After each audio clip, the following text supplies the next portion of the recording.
First লুকে সবাই জিজ্ঞাসা করে এসএসসি রেজাল্ট কি, এইচএসসি রেজাল্ট কি। প্রত্যেকটা কাজের ফলাফল তার নিয়তের উপরে নির্ভর করে, এবং যে স্ট্রাগল করে চলে না সেই মানুষটা তার ডেস্টিনেশন পর্যন্ত পৌঁছাতে পারে না।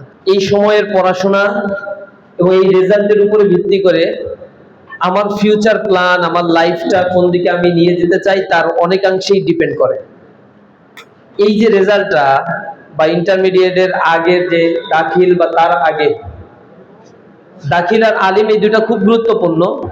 এর আগে ক্লাস 8-এ, 7-এ, 5-এ, 6-এ কে ক্লাসের কত রোল ছিল এগুলো দুনিয়ার কেউ জিজ্ঞাসাই করে না, যেভাবে আমাদেরকে কেউ কোনোদিন জিজ্ঞাসা করে নাই কোন ক্লাসে কত রোল করছি আর কোন ক্লাসে পাস করছি, কোন ক্লাসে ফেল করছি। ক্লাসের সামনের বেঞ্চে বসতাম নাকি পেছনের বেঞ্চে বসতাম, মার কতদিন খেয়েছি আর কতদিন খাই নাই, ক্লাসে উপস্থিত কত শতাংশ ছিল আর কত শতাংশ ছিল না, এগুলো কেউ জাজমেন্টই করে না, কেউ জিজ্ঞাসাই করে না। ফার্স্ট লুকে সবাই জিজ্ঞাসা করে এসএসসি রেজাল্ট কি, এইচএসসি রেজাল্ট কি, মানে দাখিল আলিমের রেজাল্টটাই হচ্ছে ইম্পর্টেন্ট।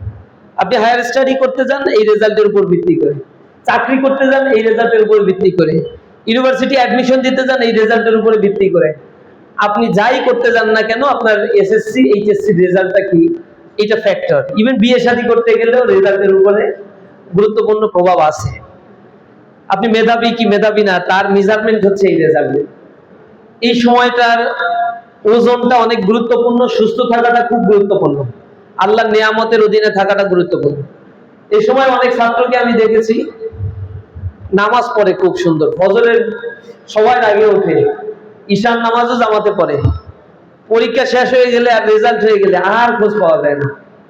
এর মূল কারণ হচ্ছে আল্লাহর সাথে মানে কি বলে এটাকে ধোঁকাবাজি করার একটা মানসিকতা আছে, যে দেখি একটু নামাজ পড়া রেজাল্টটা ভালো হয় কিনা। আল্লাহ আপনার ভূত ভবিষ্যৎ সবকিছুই জানেন। সুতরাং প্রথমত নিয়াতের পরিশুদ্ধতা করবেন, এটা খুব গুরুত্বপূর্ণ। বুখারী শরীফের প্রথম হাদিসের মধ্যে যেটা বলা হয়েছে ইন্নামাল আমালু বিন্নিয়াত ওয়া ইন্নামা লিইমরিন মা নারা, প্রত্যেকটা কাজের ফলাফল তার নিয়াতের উপরে নির্ভর করে, যে নিয়াত করবে তার ফলাফলটা ঠিক তেমনই হবে। সুতরাং আমি আমার শিক্ষা জীবনের এই জায়গায় আল্লাহ রাব্বুল আলামিনের সাথে আমার কি সম্পর্কটা হবে সেটা যেন আমার মেজারমেন্টটা আগে থেকেই হয়। আলিম পরীক্ষার পরে আমাদের লাইফের গতিপথ ভিন্ন ভিন্ন দিকে চলে যায়, দৃষ্টিভঙ্গি অনেক বেশি প্রসারিত হয়। আমরা যে গণ্ডির মধ্যে আছি সেই গণ্ডিটা পেরিয়ে অনেক বড় একটা উচ্চশিক্ষার অঙ্গনে আমরা প্রবেশ করতে যাই। সুতরাং এই সময়টাকে আমাদের নিজেদেরকে নিয়ন্ত্রণ করতে শেখা এবং পাশবিক সত্তার উপরে নৈতিক মানবিক সত্তাকে অগ্রাধিকার দেয়া, এটা গুরুত্বপূর্ণ। এটা কেউ মাথায় রাখা দরকার। জীবনে চলার পথে অনেক বেশি স্ট্রাগল করেই আমাদেরকে চলতে হয়, এবং যে স্ট্রাগল করে চলে না সেই মানুষটা তার ডেস্টিনেশন পর্যন্ত পৌঁছাতে পারে না। আমি বলেছি সামনে আপনাদের রাস্তাটা অনেক বেশি কঠিন, মসৃণ নয়।